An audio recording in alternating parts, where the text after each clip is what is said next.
Sri Guru Charana Kamalebhyo Namaha. Now, third canto of Śrīmad-Bhāgavatam ends. The summary of third canto is that one must accept a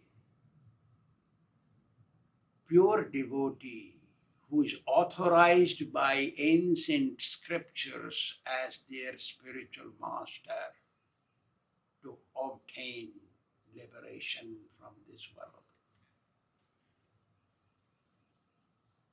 When Vidur Maharaj was insulted by Duryodhana in his assembly, Vidur Maharaj got fed up and went out to travel in the holy places. While observing holy places, Vidur Maharaj's mind and heart became purified. Thus he forgot all his insults, because insults were not repeated while he was out from Kauravas. The scripture state Gatascha Sochana Nasti. Gatascha Sochana Nasti means whatever happened in the past should be forgotten, carry on forward, marching to obtain the goal of life, that is God. While traveling to the holy places, Vidur Maharaj reached Vrindavan, where he saw Uddhava. Uddhava is a friend of Lord Kṛṣṇa. Came from Dwaraka to Vrindavan to go to Badrinath Himalayas. Guru of Uddhava is Lord Kṛṣṇa. So these two devotees meet together. Tushyanti cha ramanti cha, pleasure discussion about Lord Kṛṣṇa took place. Vidur Maharaj was guided by Uddhava to go to Haridwar and accept Maitreya Muni as his Guru. Without accepting Guru, one cannot obtain liberation, that is for sure. Tadividhi pranipatena pariprashnena sevaya upadekyanti te jnanam jnaninas tattvadarshanaha. It is the most important item on spiritual advancement is to accept a self-realized soul who has seen the truth, a pure devotee as their spiritual master, and follow his guidelines. He will show Kṛṣṇa. Vidur Maharaj was guided by another pure devotee, Uddhava, who had a guru. And Uddhava knew that without guru one cannot obtain liberation, therefore was told to Vidura to go and accept. Then you will receive peace.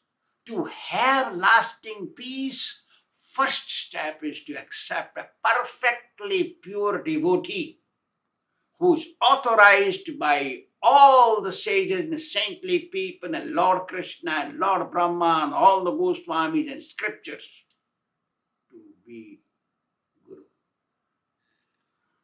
Following the guidelines of a pure devotee, Vidur Maharaj reached Haridwar on the bank of Ganges and saw his spiritual master Maitreya Muni.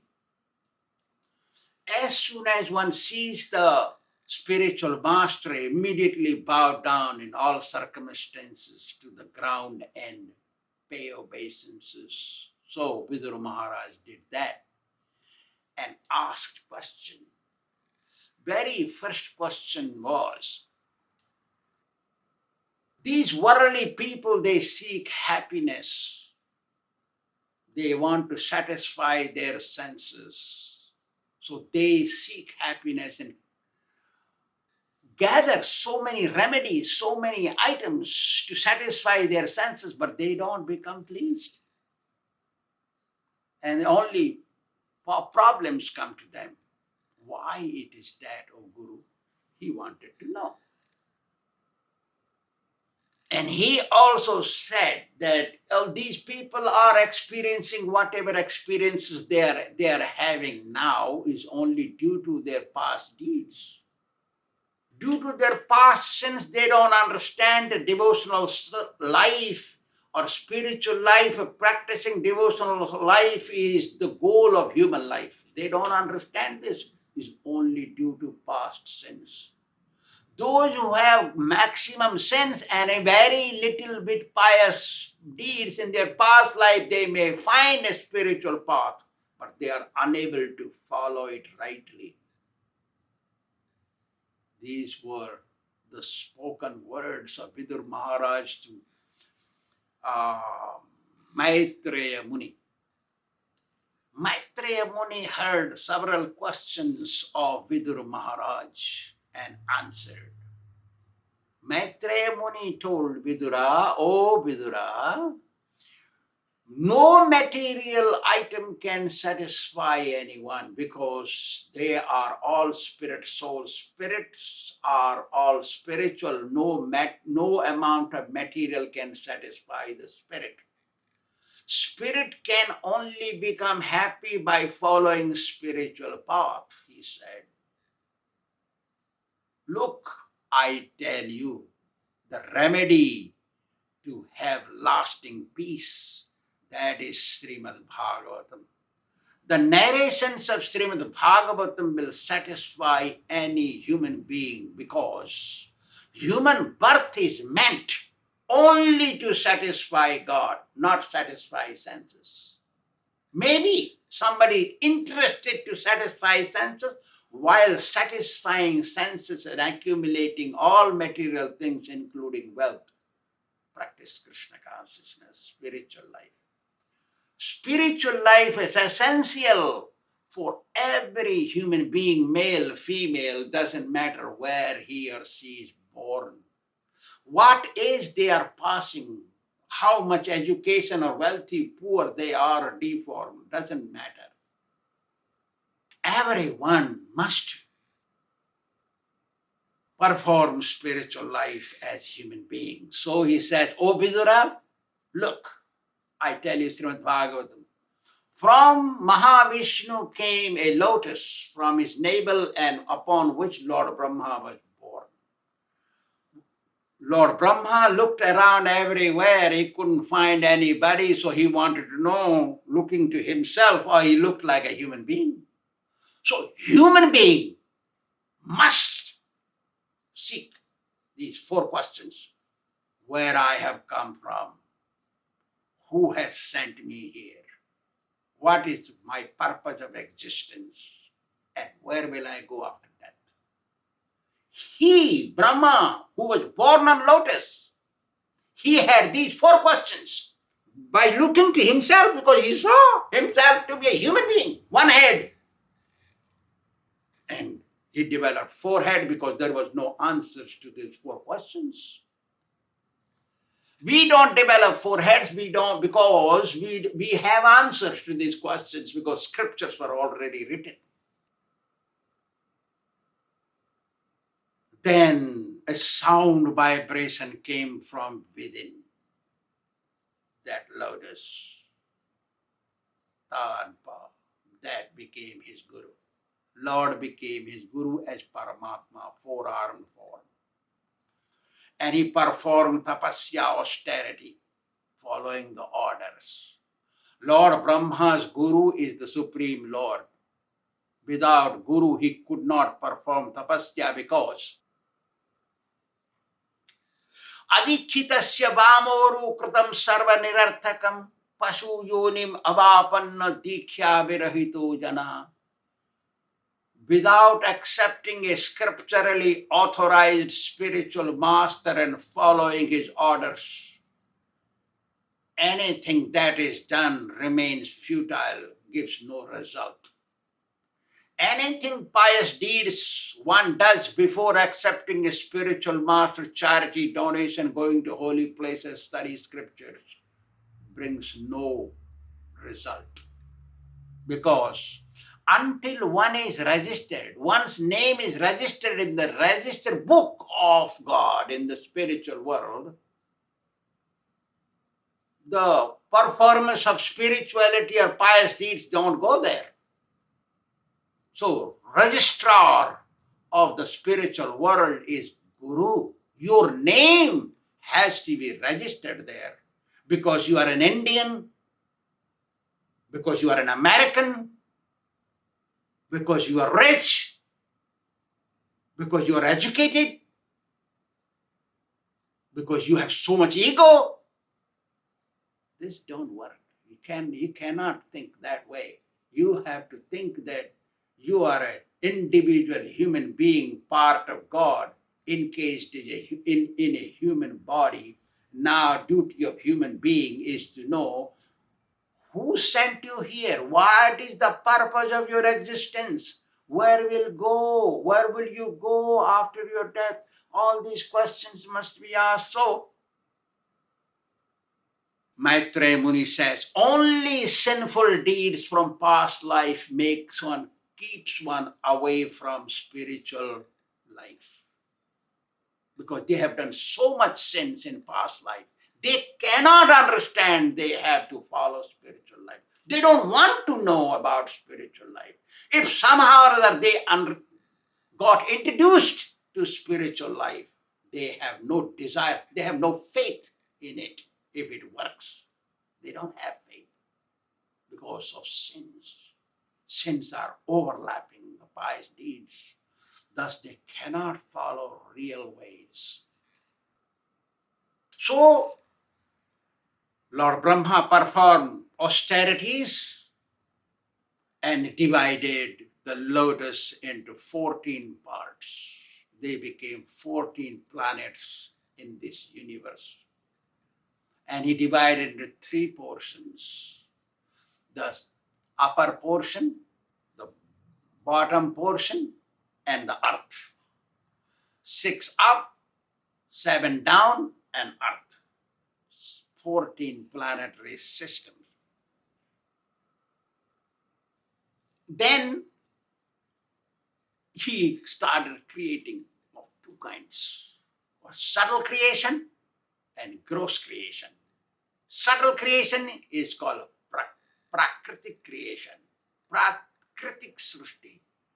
And gross creation is called vikriti srushti.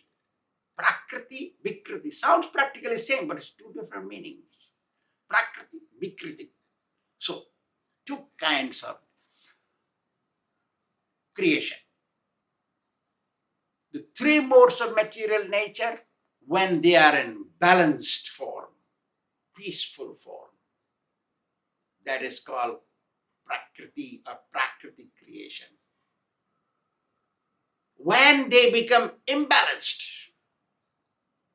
due to time factor involvement or aggravated by time, that is called vikriti creation. That is gross. Gross is vikriti and subtle is prakriti. When time was involved with 3 modes of Mahatattva appeared. Mahatattva is also subtle creation. So there are 6 kinds of subtle creation Brahma did. 1, Mahatattva. 2, ego.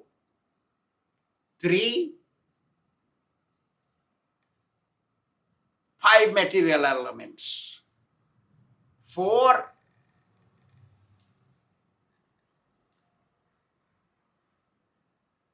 presiding deities of the senses. 5, ignorance, darkness of ignorance, ajnana-andhakar. These 5. And 6, material senses. 6 subtle, and then gross, immovable number 1. The trees, the plants, the grass, creepers, like that. 2, the moving creation, that is animals, movable creation, animals, birds, and reptiles, and aquatics like that. 3 human beings. See, this is also another creation. 4 the demigods, the denizens of heaven and the demons. 4 gross and 6 subtle. 10 kinds of creations Lord Brahma did. After doing that, he created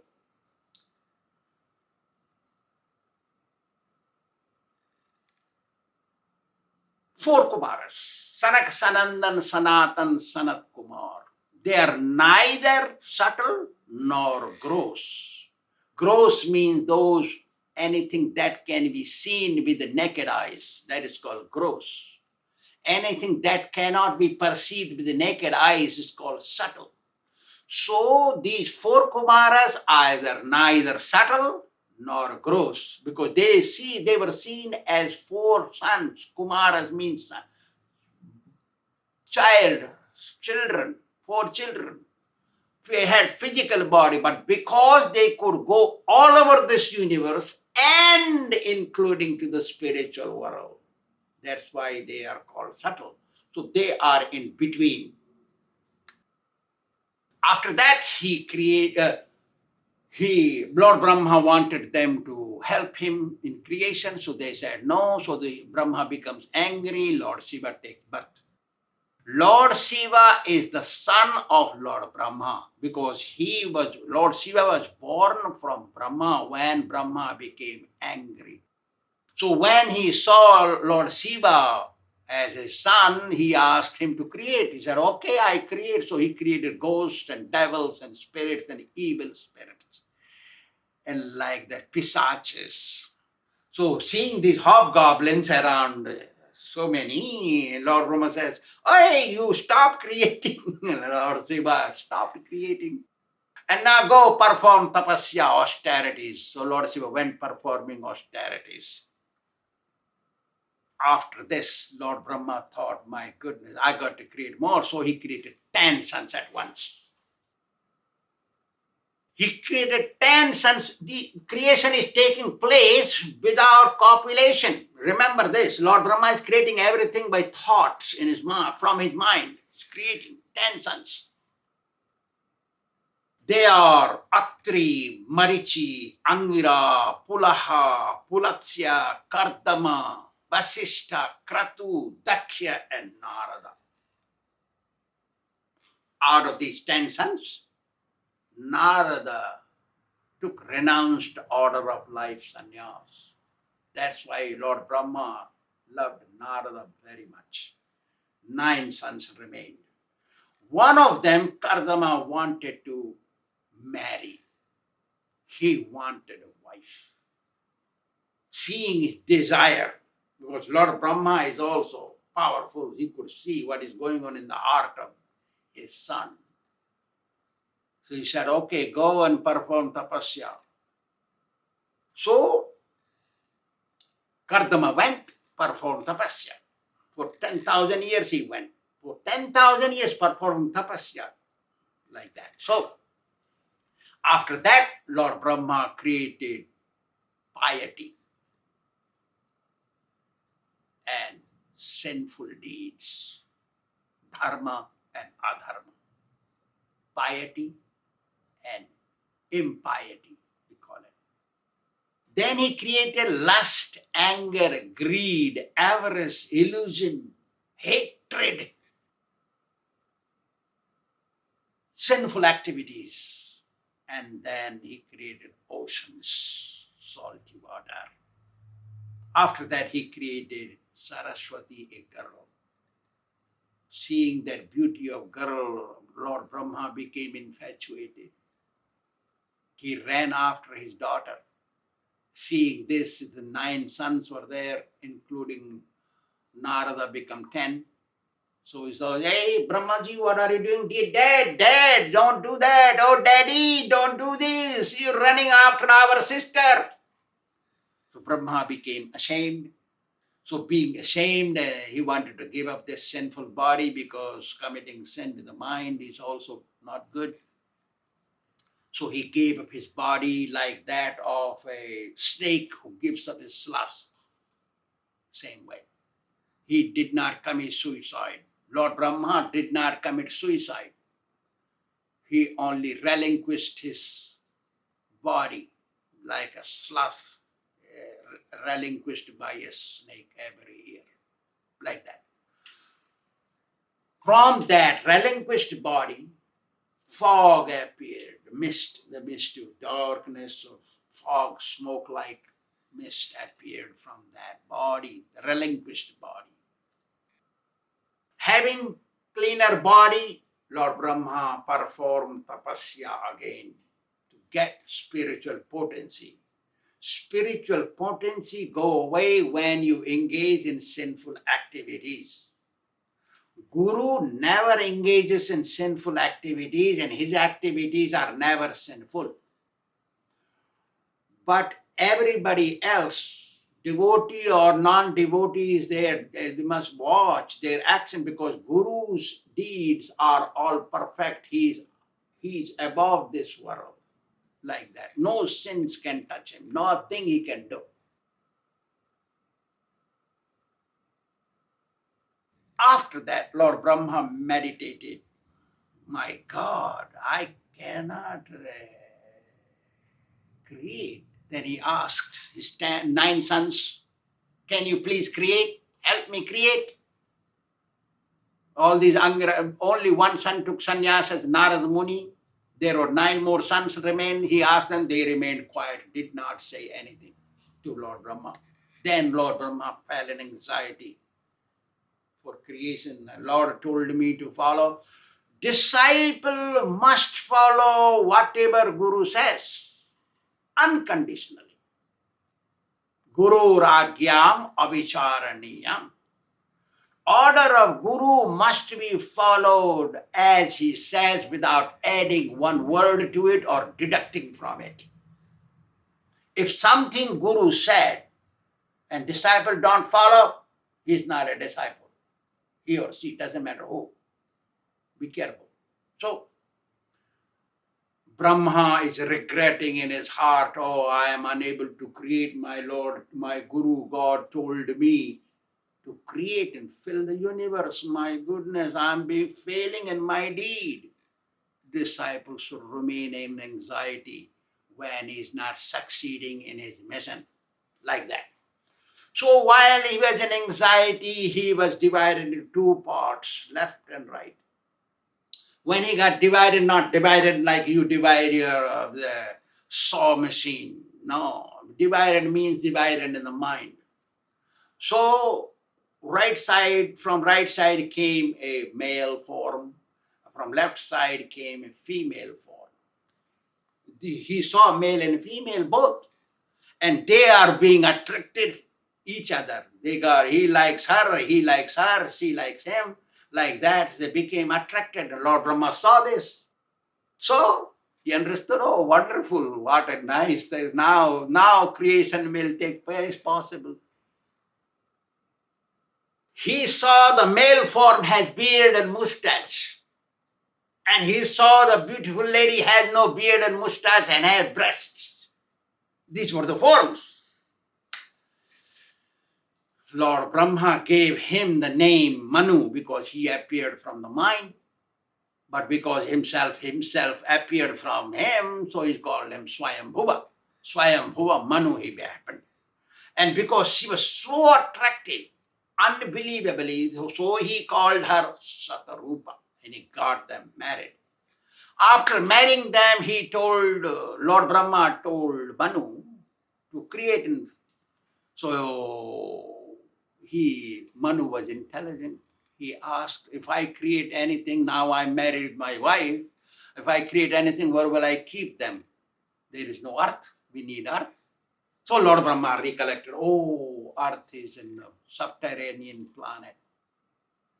Rasatala Loka, my God, got to get.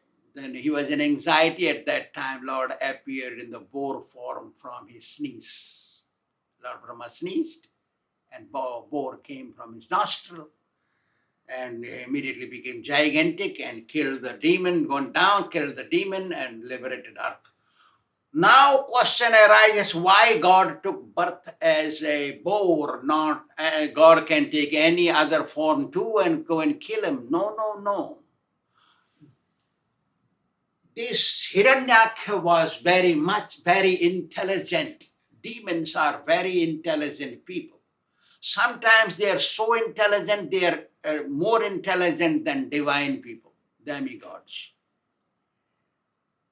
So he thought, God likes only good things, he don't like dirty things. So what is the dirtiest thing? Oh, that dirtiest thing is the stool. So let me take this earth, because earth is the place where you can perform austerity to please God and God appears. So if you're no austerities can be performed, then God cannot appear. So it's fine, we will be the kings. So he rolled up the earth like a mat. You roll a mat, it rolled up and put in this mountain of stool, created the mountain of stool in the Rasatala Loka, bottom subterranean planet, and inserted in the stool. That's why God appeared in Baraha form. Baraha Sukaro Kṛṣṇa Kula Puti Kirikiti. The pig has 6 names. First name is Baraha. That's why we call Baraha. They eat stool, also eat corn, also eat fruits and vegetables and roots. Everything they can eat. 6 names. So Lord appeared that and he went down and killed the demon, rescued, because stool for pig may be hollow, we don't know, but like that. Liberated. And Manu copulated with his wife Satarupa and produced 5 children, 3 daughters and 2 sons. Lord Brahma gave them names, Akuti, Prashuti and Devhuti, and 2 sons, Priyabrata and Uttanapada.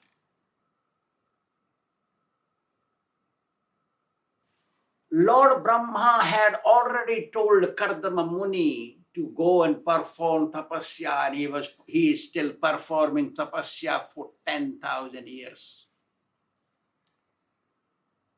Lord had appeared to Kardama Muni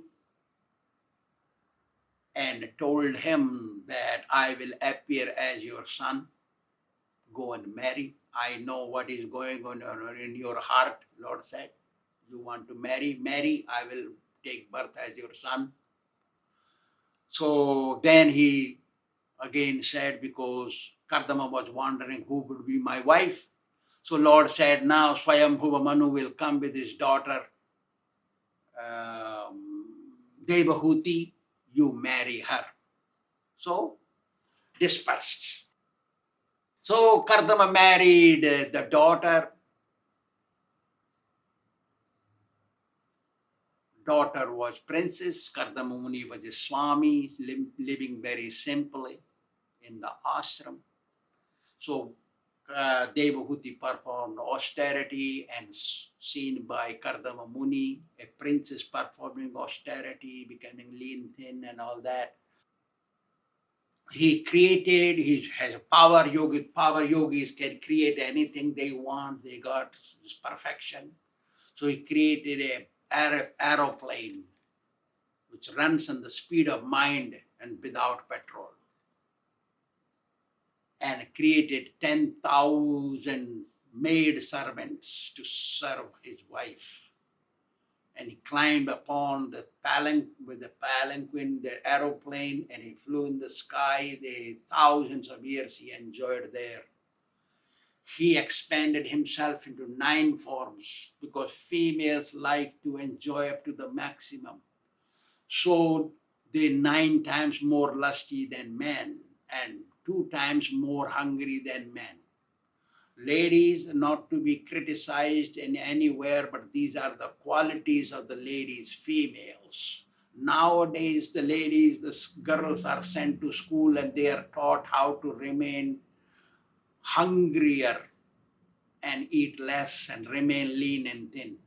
They are taught like that, but previously they were not taught.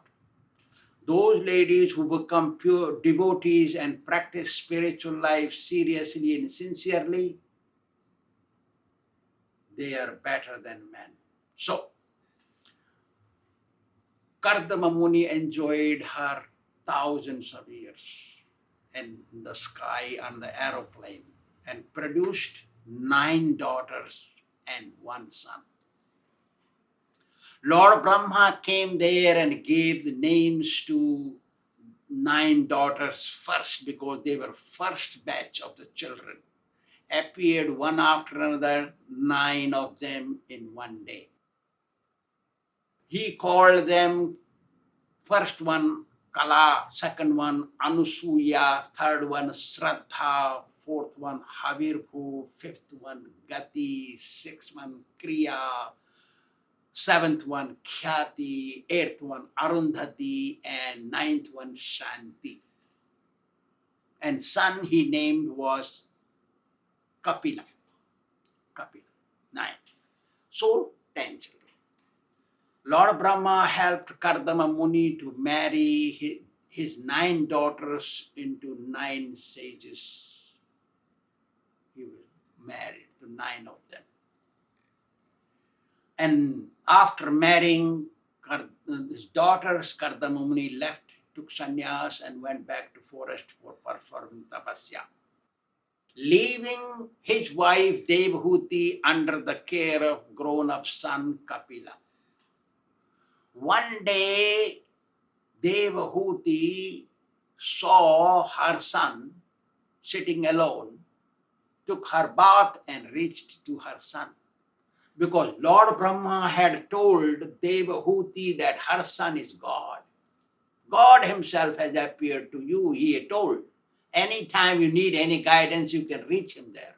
So these instructions came to the recollection of Devahuti. She took bath and reached there and asked questions. Oh God, I know you are the Supreme Personality of Godhead and now acting as my son. I want to know why my senses are tormenting me. They want material satisfaction. How can I control my mind? The quality of Devahuti was that she was bound, that she cannot grow more than 16 of age. Even though she had 10 children, still she never grew more than 16. So she always remained like that. So very difficult to control mind and senses. So she asked that question. Kapila kept quiet. So she accepted in her heart Kapila to be her guru. She first accepted him as God, as because Brahma said, but cannot reply. God don't reply to you unless you accept a guru. So she accepted him as God, guru. After she accepted him as a guru, Lord Kapila spoke Sankhya philosophy, another name of devotional service. Path of devotional service, he spoke in the name of Sankhya philosophy. Syringe of Sankhya and path of devotion as medicine, he injected in the mind and heart of Devahuti. Anyone, he said, Kapila Dev, anyone who performs devotional service wholeheartedly, sincerely, really, honestly, properly, automatically, all senses and mind becomes controlled. And God comes to visualize and can be seen. After departure of this world, such a devotee reaches the spiritual world that is called moksha in Sanskrit, liberation. You know, Mother, there are 5 qualities are required to observe to become purified. There are 5 limbs of devotional service. Number 1 is to accept a scripturally authorized qualified, most learned, thoroughly learned Vaishnava spiritual master. Number 2 is to chant the holy name of Kṛṣṇa, Hare Kṛṣṇa, Hare Kṛṣṇa, Krishna Krishna, Hare Hare, Hare Ram, Rama Rama, Hare Hare, on japa beads, mala, and also kirtana, with the mritanga and kartala and musical instrument loudly singing. And take only Krishna prasadam into your mouth and nothing else. No dirty things are to be touched by mouth.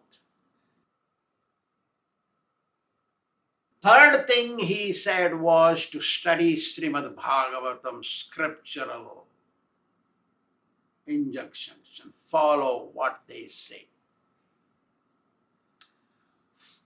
Fourth one is to worship the Supreme Lord and Tulsi Devi.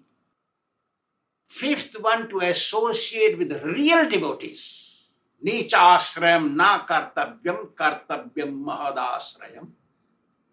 One should not associate with devotees who are not sincere, serious, not real, and those who know less than you. But associate with those who are sincere and serious and real devotees who are advanced in spiritual path, who know more than you.